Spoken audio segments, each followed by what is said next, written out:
Hey folks, can you hear me? It's about 6. Get started. I'd just like to introduce myself. My name is Wheelus.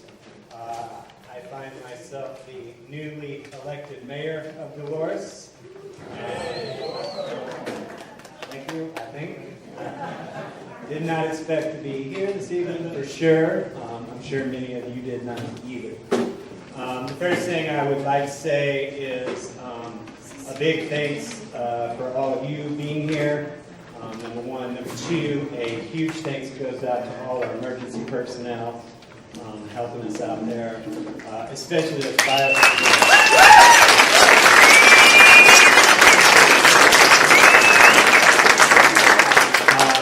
especially those firefighters busting their butts.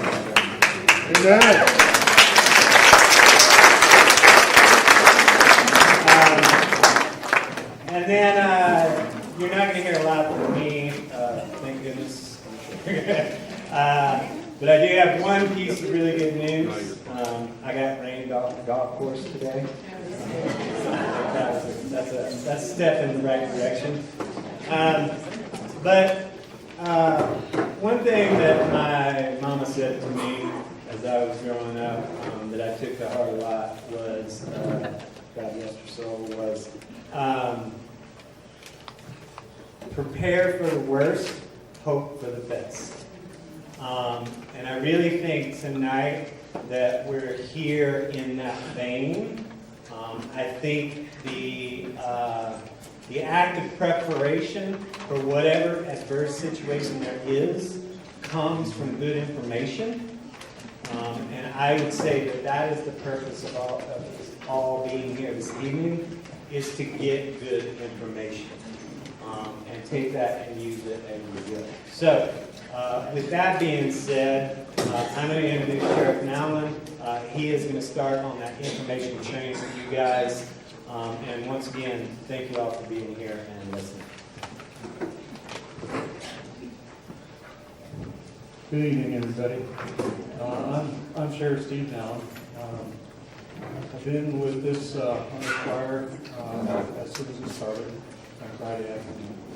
I've seen where it's at, what it's doing, and visiting with the Type 1 Incident Command team and the firefighters that are there.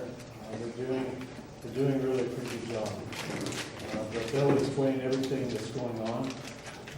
My number one priority and concern is the safety and welfare of everybody, especially the residents and the homes and businesses that we have along the 145 corridor in the Bear Creek area, where when this thing started, I wanted to make sure that if this fire moved to the north, down through Bear Creek to Highway 145, we've got quite a few residences down there. We have some businesses, Priest Gulch Campground, and also Circle K Death Ranch, who has just about 250 people that we've been visiting just this month, 47 horses, and trying to make a plan of what to do just in case.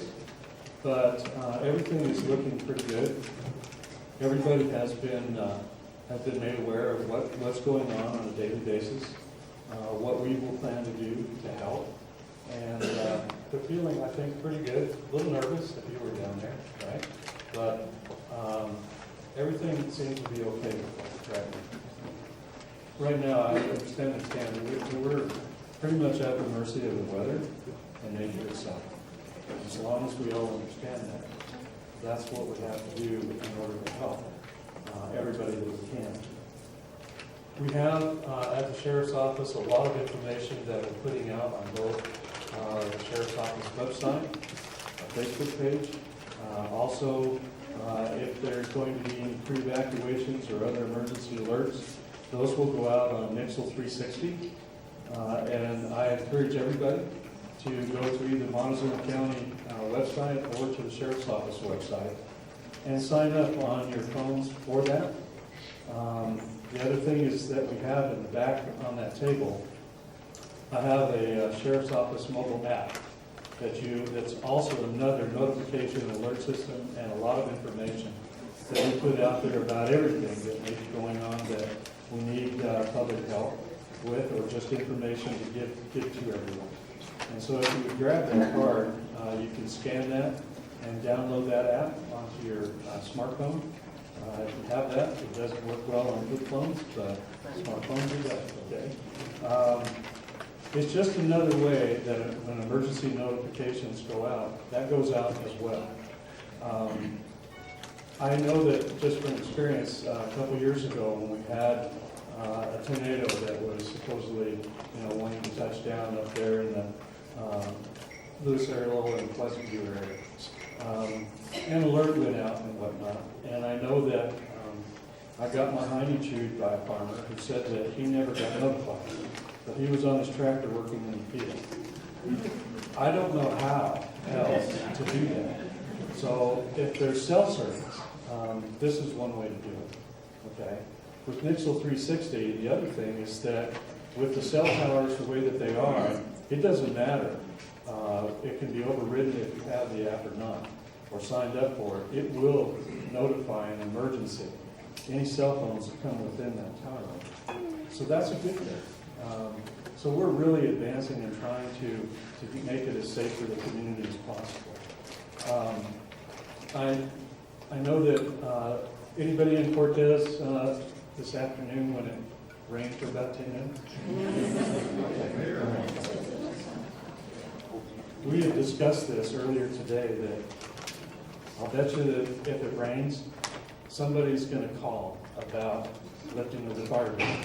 And you know what? It wasn't 10 minutes later that we did get a call that it rained. The fire ban's off and the force is open, right? My gosh, okay. So, bless your hearts. It's just one of those things. But what's nice is that I've asked all the neighbors and all of us here help not only your family members but your friends and your neighbors work together because together we can do anything. Okay, but the biggest thing is taking care of each other. Have a plan if there's going to be a fire in your neighborhood, and it could. Okay, with this storm and the other storms that could come. If we get no moisture with it, and even if we get as dry as it is, and we get lightning strikes, folks, it could. But I'm very comfortable with our fire districts and the Forest Service and BLM strike teams that are here, that these are going to be attacked aggressively. And that's a good thing. We are fortunate that we have a lot of resources here that we didn't even have last year. Okay? When California was on fire, we were kind of thin. So it makes me feel a little better that we're doing what we need to do. Have a plan though, and be ready. Get together a go bag, something that you can put the things that you need to take, especially any medications, valuable documents, things like that. Do something so that at a moment's notice you'll have everything to go. Don't forget pets. Okay? Don't forget them. All right. And what we're going to do with those? Please take your pets. All right. Have a plan with that. Livestock owners, the same thing is true. Have a plan. Okay? And we're always here to help. We have a lot of resources that we can pull in to bring in to help as well. So with that, hopefully you'll feel a little bit more comfortable after the night. I go down to the incident command every morning to check on our problem fire here, as well as the 416. I like to see where it's going so that I can get ahead of it if something were to happen. So without me wasting any more time, we're here to hear from the experts and the people that are on the ground. And I'm going to introduce the incident commander, Dan Dallas, and we have a PIO with a public information officer with the Type 1. His name is John Bear, and he is here as well. There he is in the back, raising his hand. Great bit of information. I've been real happy with the Forest Service and putting out all of the information that they can on an updated and timely basis on their Facebook pages, all the different websites and mobile apps that you can get for there. Okay? So without further ado, Dan?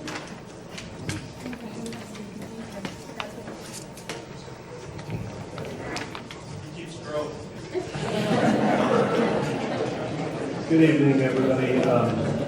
I'm Dan Dallas. I'm the incident commander for the Burro Fire. A little context for you, and then what I'd like to do is hand it over to my operations branch director, who's been out on the fire basically since it started almost.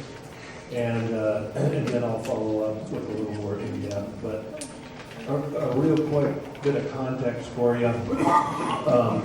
Our incident management team is actually the same one who's managing the 416 fire over in Hermosa. And we're built, the way we build our teams is there's 50, I'll just say 56 of us that are regular team members, and we build in the depth and the breadth into our team. So if a situation like this arises, we can just split the team right in half and go somewhere else, usually nearby, but go somewhere else and have the ability to help our local agency administrators and the people who are kind of in need of help in regards to it. It's gone past their ability to deal with the situation themselves.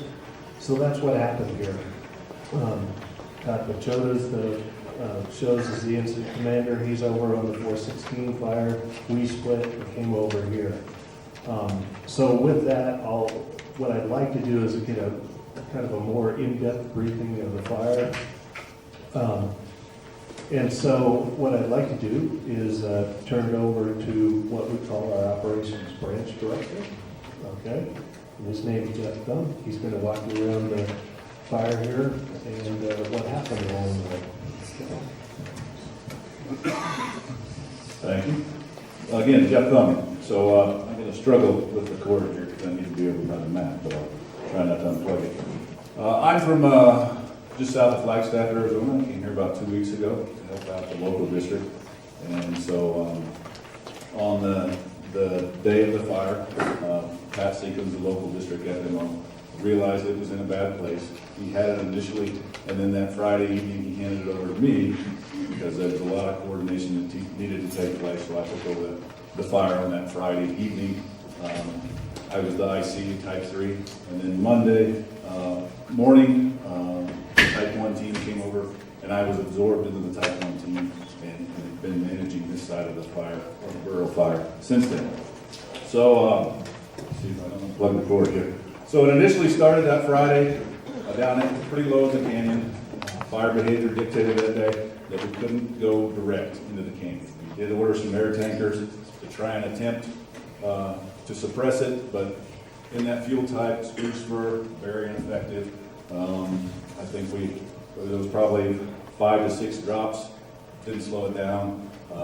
The canopy of the trees doesn't even allow the retardant to hit the ground, never hit the ground. So, and we couldn't get people in there tight. So the next day, that Saturday, we came up with a plan. We can't put people down in the canyon, so we started developing a plan of what are we going to do, what are the values at risk out there, and started to implement that plan. Most of this growth happened Sunday. You probably saw 2 or 3 columns from it, as well as from the 416 on that Sunday. But then it kind of ran across the canyon, up Polly Creek, and spotted out there. And that was the big growth day. Most of that growth was from Sunday.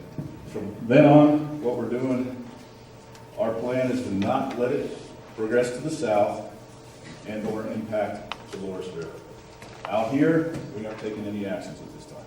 Terrain is really difficult. Access is really difficult. There's no water sources out here. So our main focus since Saturday and Sunday has been to look at a way to stop the progression to the south and look at stop the progression to the north and west.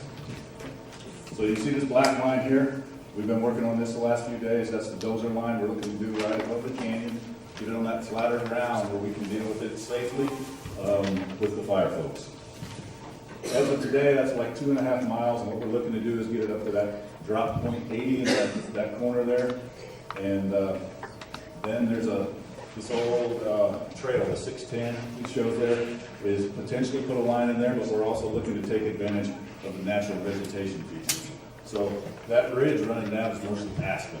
And the aspen, as most of you probably know, it doesn't crown like the conifer trees and stays more of a surface fire. So we're looking to take advantage of those fuel changes.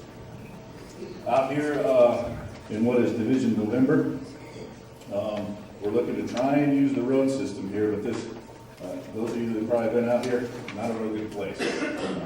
It's mid-slope with timber that runs up those drainages. Right now, the wind's in our favor, but if the wind were to shift, it could easily spot over. That day, that Sunday, it was spotting a quarter mile, half a mile out in front, so we need to give it some space to roam. So we're looking at a contingency of, if we can't hold it on this road system, it'll be this road system. Again, trying to get to that flat ground where we can get folks safely and not get them in pain. And then we're trying to tie it into some of this natural features out here, higher elevation where you lose the timber, get into the rock screen, and trying to take advantage of that. We don't have a ton of people out there because, you know, there's not a lot of values out in front of it, and that's the way it's going to naturally go. It's about 3,400 acres as of last night's flight, sorry, and it's we got about 110 fire folks out there working on 4 crews, a dozer. We're looking to get some more equipment in so we can kind of speed this up a little bit. And like Mr. Nowlin said, they got some rain up there today as well, but I was in Cortez when it rained, went inside real quick, came outside, and it was gone. You know, so it didn't last long, and there wasn't much accumulation there. Weather for the future, you know, I think we're looking at like 70% chance of rain tomorrow, which could help, but it's going to take a lot of rain to put this thing out. Not just one storm. It's supposed to dry up again Sunday, Monday, get back to hot and dry. It's so for the future, what we're going to, like I said, we're looking to stop the south progression. We're not going to be doing much in here. And so monsoons, extended monsoons, we're going to put this out. We don't have enough people to get in there or resources to get in there, go direct safely, and we're looking for those safe places to do it. We certainly don't want to hurt anyone out here to safety. So with that, I think that sums it up. And then, you know, one last thing, there'll be days you see smoke up here.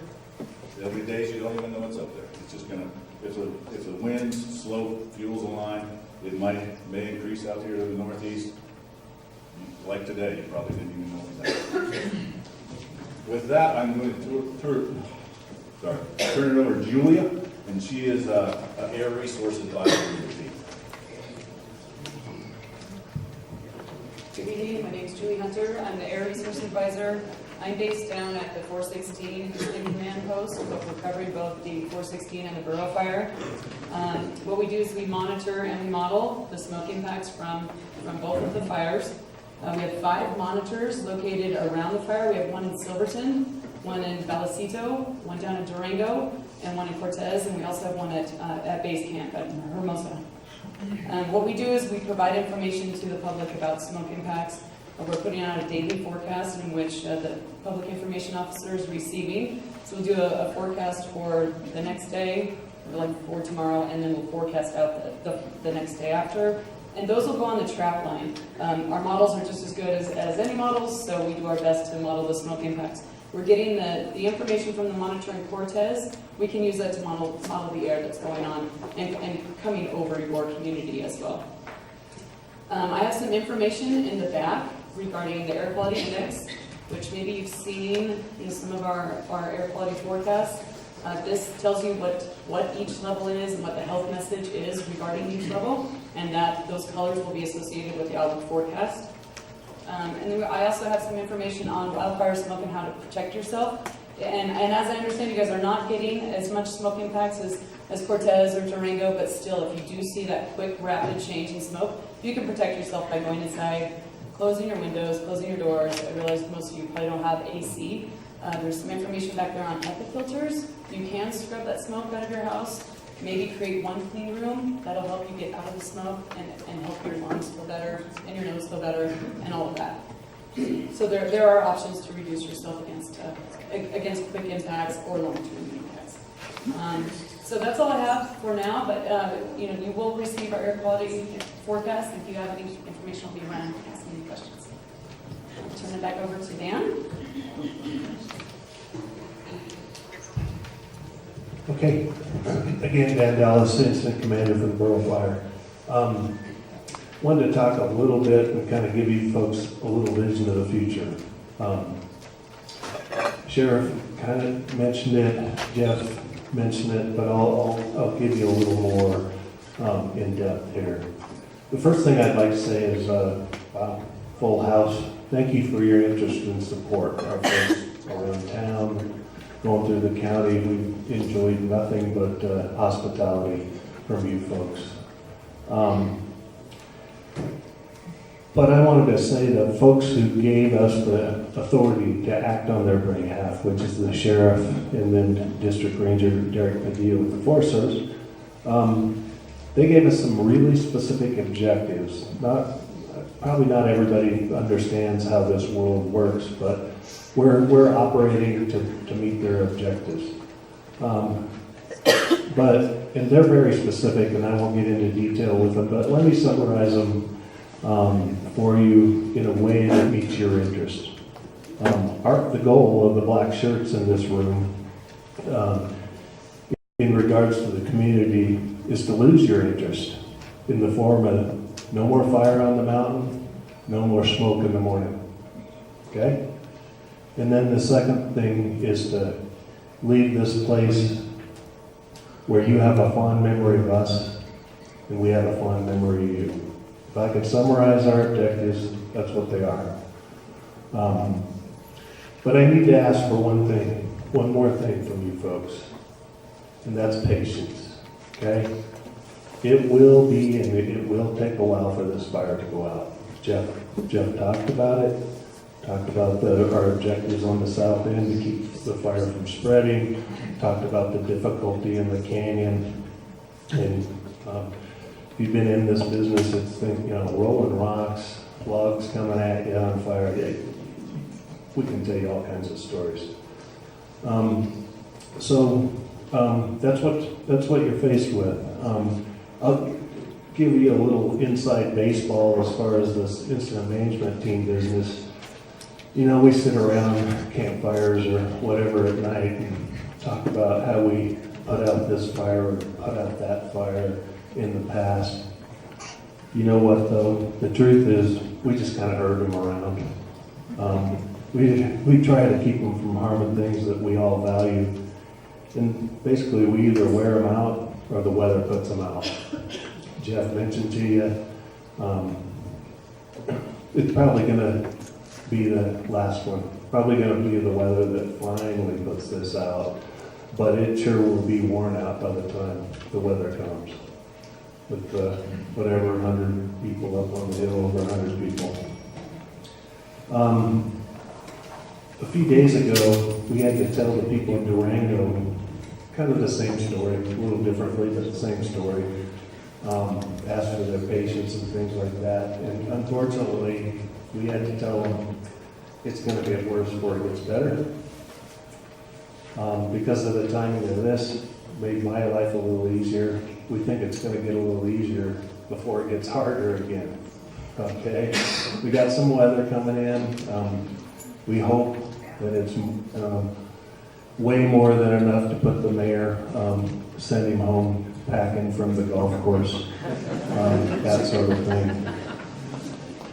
And it looks like that, but you got to remind you that if you're a meteorologist and you predict rain, and one drop of rain falls, you're successful. Okay? That's kind of what happened today.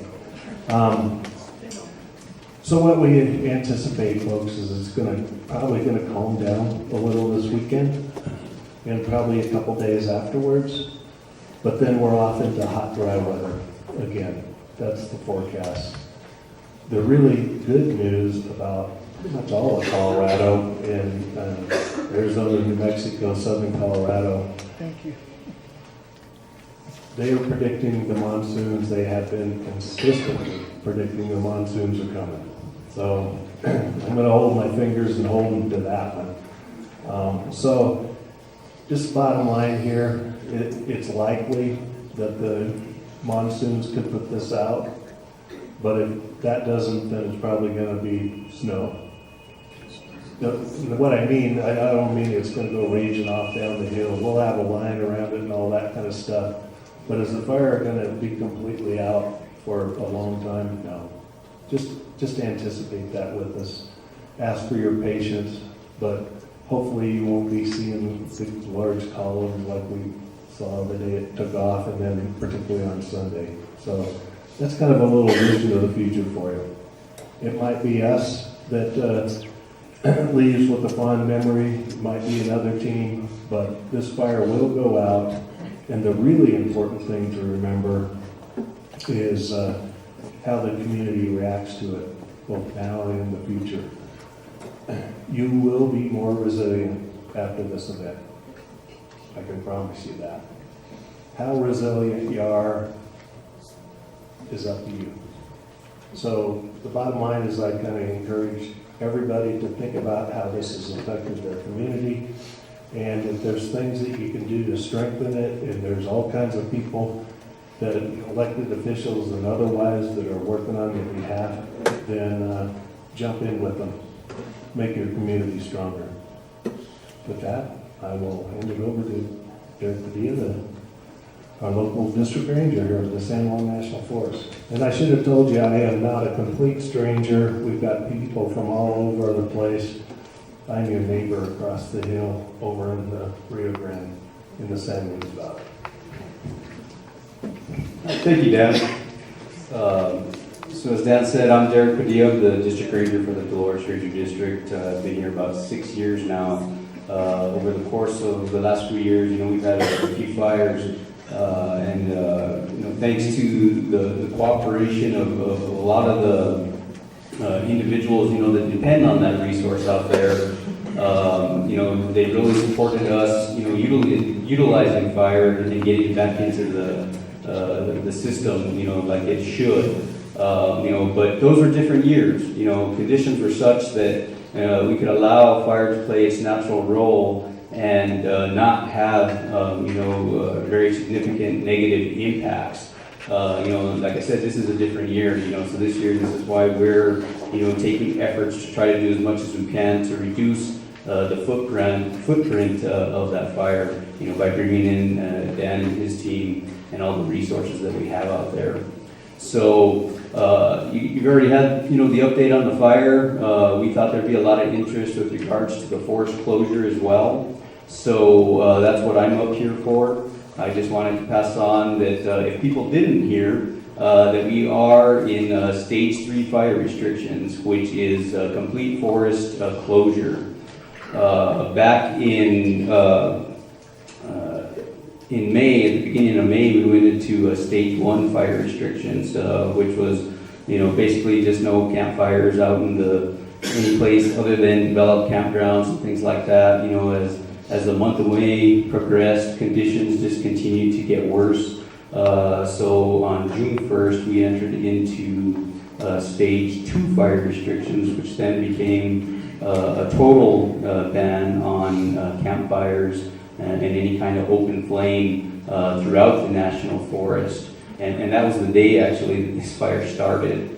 So we have 10 criteria that we monitor, throughout the fire season, which, is our indication of whether or not we should be in some kind of fire restriction. Some of those criteria, deal with fuel moistures out there. When it's crispy and dry, that's an indication that, maybe we need to start thinking about going into some type of fire restriction. Others is weather events. If we're going to have a lot of dry lightning, that's another indication that maybe we should be in some kind of fire restriction, because with the natural events, as was mentioned earlier, we don't have a whole lot of control over that, but we do, have control over what we in the public are doing out in the forest. And if we can reduce the opportunity for human-caused ignition, we want to take advantage of that because there again, the natural ignitions we don't have any control over, but that one we can. The one is preparedness level. When we went into the stage 2 fire restrictions, we were in preparedness level 2 or 3 here. And basically what that means is that, as we start having more activity, resources become more and more scarce. And because of that, our preparedness, becomes less. So we start having more fires, drier conditions, not enough resources, and that's more of an indication that we need to, enter into some level of fire restriction or elevate, the level that we're currently in. Like I said, after evaluating all that, on June 12th, with the lack of resources that we were starting to experience, the dry fuel conditions, they just continue to get worse. We decided that moving into stage 3 fire restrictions, which to my knowledge has never been done on the San Juan National Forest before, this is a first for us, that it was necessary to do that to protect public health and safety and also to protect the resources that we have out there. Because again, that would just be one less ignition potential out there with not having the public out there, but then the converse of that is not having the public in a place where if we did get either a human ignition or even a natural ignition and not have the ability to be able to get folks out of the way in a timely fashion. So we didn't want to have that situation on our hands, which we did with the Burro. We had a group up there that was doing some camping when that fire started that we didn't even know they were there. And it was a group of about 20 folks, and when they had folks coming down the road saying, hey, there's a fire and you need to get out, they did. And when we saw how many people were coming out of the forest, we were like, wow, where did these folks come from? So that's, another reason to, for a short term, until things improve, not have folks on the forest because we want to put people, in that situation where, because they don't know something is happening down the road as far as the fire goes, that they should, are not in a safe place. So just, some explanation on the forest closure. When you hear forest closure, to me, because I've been through it before, it seems pretty intuitive on what it means, but we actually get quite a few questions about, well, does that mean I can't go walk my dog in doggy draw? Does that mean I can't go, fish, at below the 2 ponds there at the cemetery and things like that? And that's exactly what it means. All access to National Forest System lands is restricted, for the time being. If there are any questions, feel free to call the office and we'll do our best to answer them. We are granting some exceptions. We have a lot of private land intermixed with National Forest System lands, and it's not our intention to keep people from accessing their private land. So, but we are, managing that. And what I mean by that is that if you do have private land within the National Forest boundary that is going to be, behind one of our closed gates, then you need to come into the office and get a exemption letter, excuse me.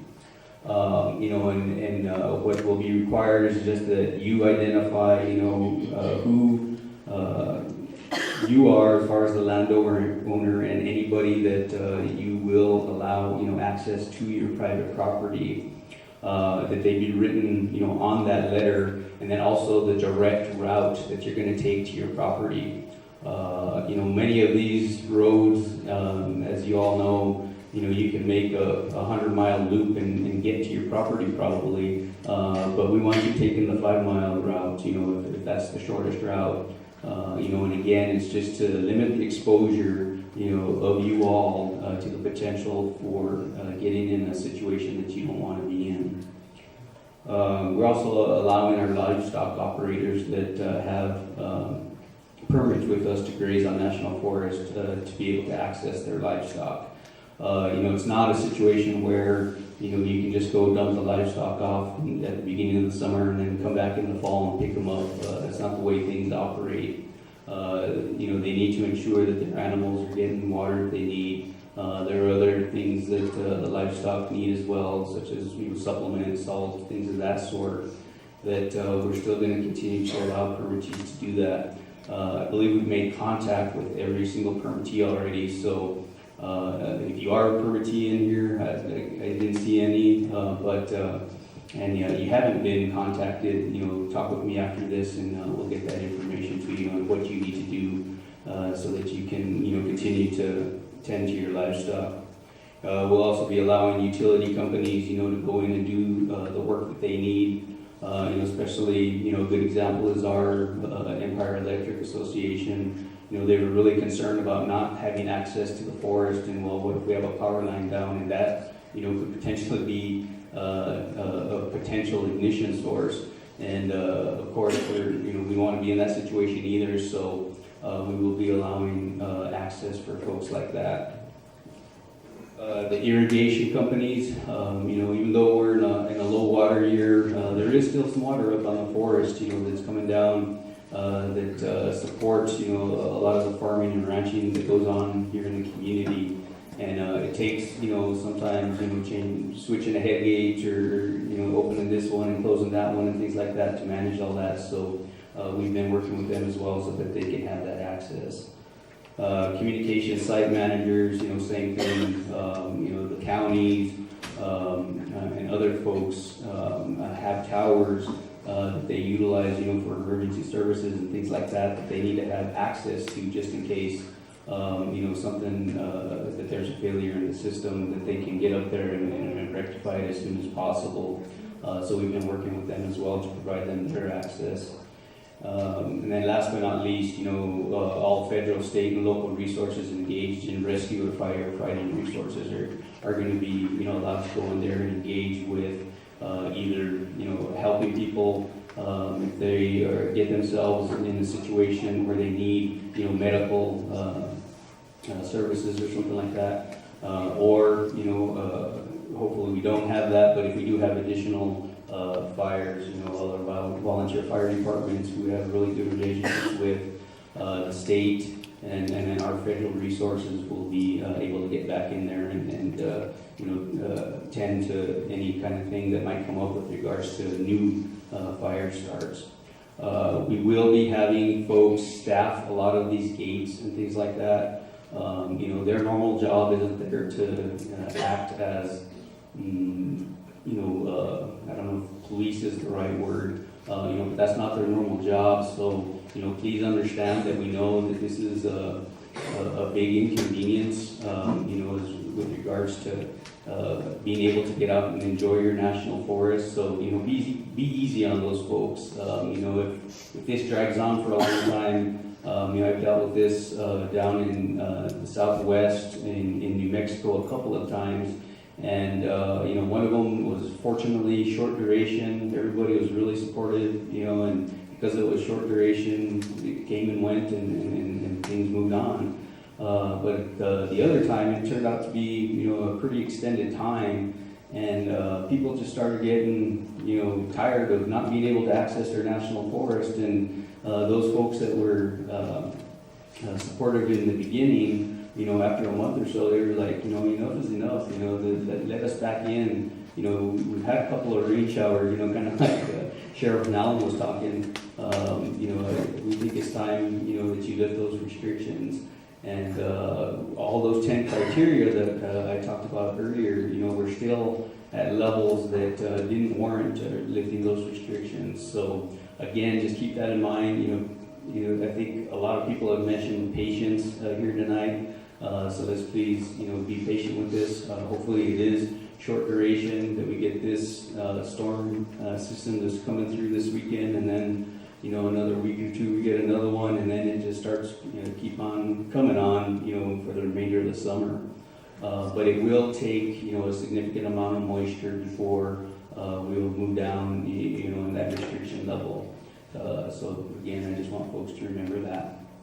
So with that, we will open it up for questions if folks have.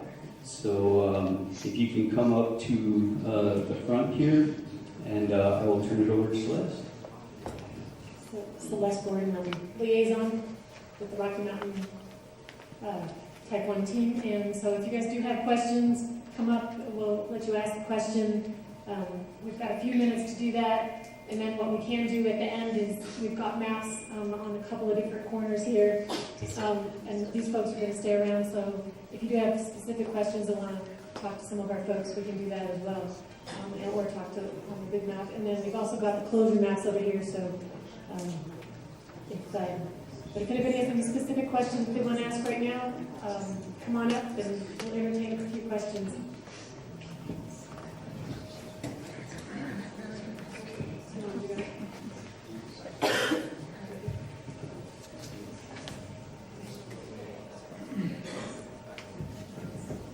I'd just like to know what are the chances that other forests will close, specifically the Rio Grande National Forest?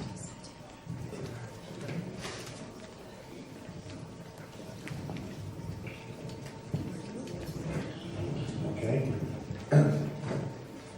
Dan Dallas, Forest Supervisor, Rio Grande National Forest.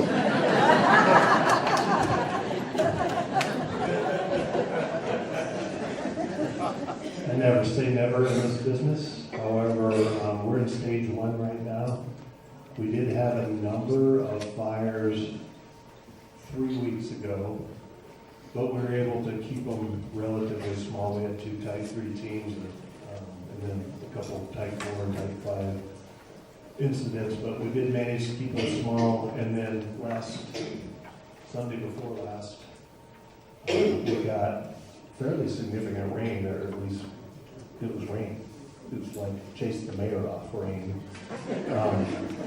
Half an inch or better in the valley. And we think that we probably are, the way that the fuel conditions, same measurements that the San Juans are doing, that was enough to kind of make things moist enough that we kind of got a flush of our vegetation, particularly the grasses and things. And it is drying out, but we think hopefully if the monsoons come, like they keep promising, we'll make it through without having to go any further. So right now there is no plan to close the Rio Grande National Forest. So that's kind of the answer, but I never say never. We'll see what happens. But it's looking much better. And I'll also add the Cibola down by Albuquerque, the Santa Fe, and the Carson have closed. They've been closed close to a month now in stage 3. The San Juan went to it, and kind of what's going on is the lower end of the Pike San Isabel and the Rio Grande are absorbing the interest. So we're having quite a year as far as campgrounds. They're full. Okay.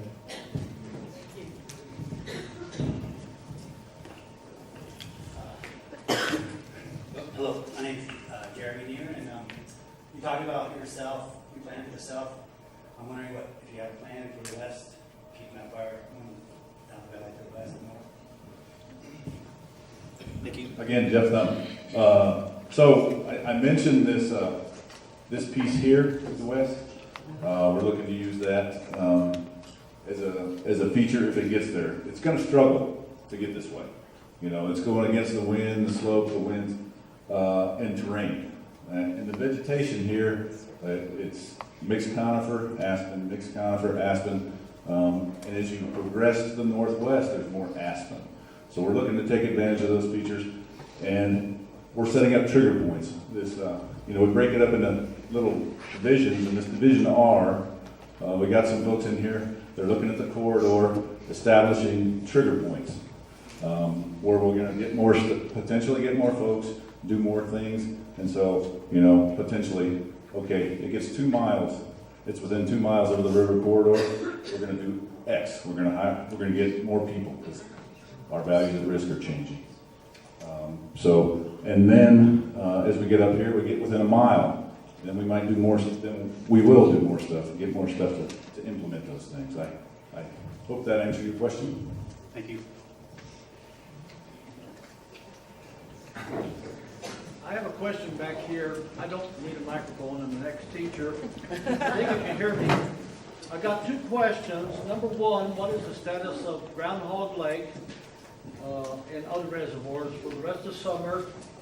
And what is the firefighters' plan for individual homes if they're threatened by the fire?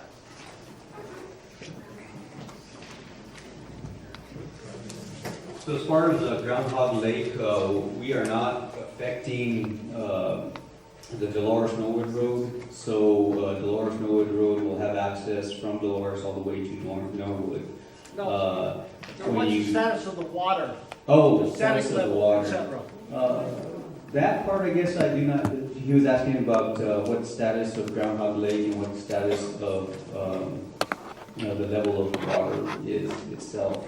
And that part, I was out there actually just last, must have been Friday, and they still had good levels, as far as water in there. As we progress through the season, we'll definitely see, water levels lower. McPhee Reservoir, is in a similar situation where we will still continue to allow access to McPhee Reservoir itself. It will need to be accessed through the main boat ramp at the McPhee Recreation Complex. So you will still be able to do boating recreation out there. And there again, levels are similar to what we saw in 2012, I believe. Things are actually a little better than that just because of the stellar year that we had last year. But at any rate, even as low as it got then, you were still able to go out and recreate on McPhee Lake when, let's say back in 2012. And I anticipate it's going to be similar this year. But you are restricted, to the water surface, and there won't be any, beaching on the shore and things like that, and getting off the boat. So we will monitor that. If we have issues with people not adhering to the no shoreline access restriction. Then we may be in a position where we just have to even shut that piece off as well. So hopefully we just get compliance and not have to worry about that.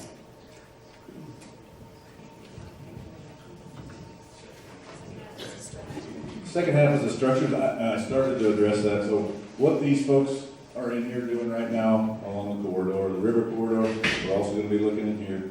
We've got with the county, got the maps, got where all the structures are identified. We're looking at bridges, all that kind of stuff. And we're going to develop a structure protection plan. And that entails where stuff is and what we will need to protect it. And if it reaches a management action point, we will order additional stuff to implement that structure protection plan. So that's to sum that up. We have about 10 minutes, so, and I know we have some Facebook questions, and I know this lady had your questions. You can come up. Okay. I live off of Highway 145 by milepost 21. I don't see anybody here or that has spoken from Colorado Wildlife Division. There is that area that used to belong to Tibbetts, that is still owned by Tibbetts, that is now open for public fishing. It has not been closed. My concern is I keep finding cigarette butts all over the place there. They're not scratched out, they're just people throwing them. That needs to be closed. Because if you get a fire there and you're in an area where there's a lot of private homes, there's a lot of overgrowth there, you're going to have another fire. It's a state area owned by the state? Is that the state water supply? It is leased to the state. It's the ponds right off of Road 37 between mile post 20 and mile post 22. Okay, so Derek, you took that information down. I think it's Colorado Division 1. Circle K Ranch, 145, right just below Veracruz. If we get a pre-back notice, how far before we get that, and how much time would we have to know about that? How long before the fire gets there would we get a pre-back notice?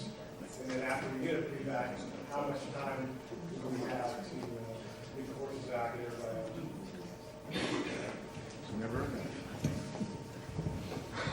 Dan was gonna take this, but I have a good story.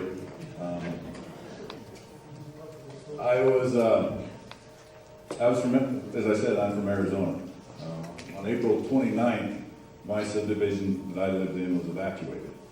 30 homes burned down. The fire ran 6 miles in 24 hours, and we evacuated about 900 people. So, like the sheriff said, get your stuff ready and have a plan. It could be a day, it could be an hour. Like I also said, I think this vegetation is going to struggle to get that way. But my fear is, as we move into the monsoons, thunderstorms, it can push it in any direction. But prepare for the worst, like the mayor said, and hope for the best. But when my wife left, I stayed to help fight the fire. She took just a carload. If my house would have been gone, we would have lost. We just had a change of clothes is all we had. So I guess be prepared. We try and get as much time as we can, but sometimes it's now kind of what we use as a ready, set, go. So all of you, if your homes are somewhere in that corridor, should be at that ready now. And if we get to this trigger point here, 2 miles out, it could be set, and then if it gets beyond that, it's go. So we always strive to get as much notice as we can, but sometimes the weather conditions can change rapidly. And the day we had to evacuate those homes, and we were going 50 miles an hour, gusts of 50 miles an hour for about 24 hours. There wasn't a thing we could do in some of those homes. Sorry about it. So Munson is set, and then from there on? Go. Well, that's what we're developing with these folks here in Romeo, Division Romeo. They're looking at those management action points of when we're going to get to that set mode. As this progresses, we'll get more of that information out. Excellent. Thanks, Jeff. And I know, just to tack onto that, you guys have Firewise folks here, so she's got a table in the back with info,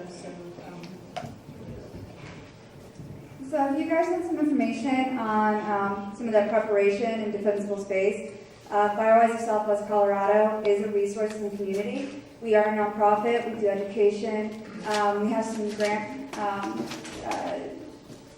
some cost share programs to help you get work done, whether it's chipping or reducing fuel around your house.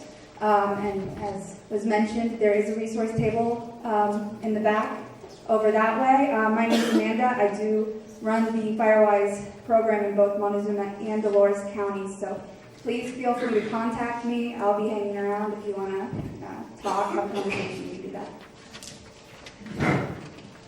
Speak loudly. Would it be appropriate to give us a little bit of an overview on 416? Are there going to be any issues between these two fire areas and so forth?